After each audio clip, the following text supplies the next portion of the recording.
ዛሬ ስለ ሽንግልስ ልናገር ነኝ። ይህም በደርማቶሎጂስቶች መካከል በብዛት የሚገኝና የተወሰነ የበሽታ ነው።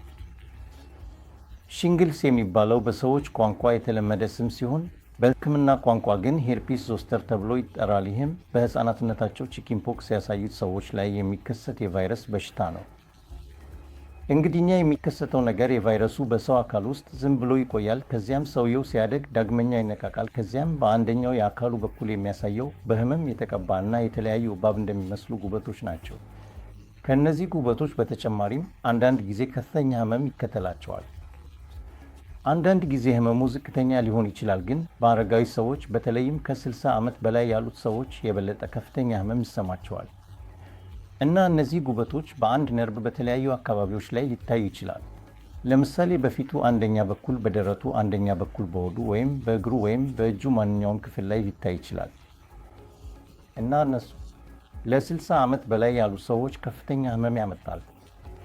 ስለዚህ በዚህ ዘመን ከ60 ዓመት በላይ ያሉ ሰዎች የሽንግልስ ክትባት እንዲወስዱ ይመከራል። አሁንም ለ60 ዓመት በላይ ሁሉም ሰዎች የሚሰጥ የተለመደ ነው።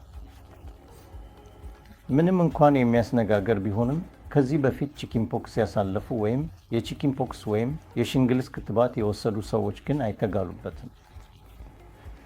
እና ምርጥ የሆነው በቶሎ የቆዳ ህክምና ሐኪምን ማግኘት ነው። እና የቆዳ ሐኪሙን ትክክለኛ የቫይረስ መከላከያ መድኃኒትና የህመም አስተካካይ መድኃኒቶች ይፈቀዳል። እና ለአንድ ሳምንት አልቅሶ መያዝ ያስተካክላል።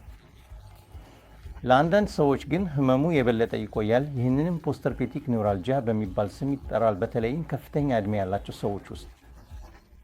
ህመሙ ለ1 እስከ 2 ወራት ድረስ ሊቆይ ይችላል፣ ግን በተስማሚ መድኃኒቶች ሊያነሳስ ይችላል።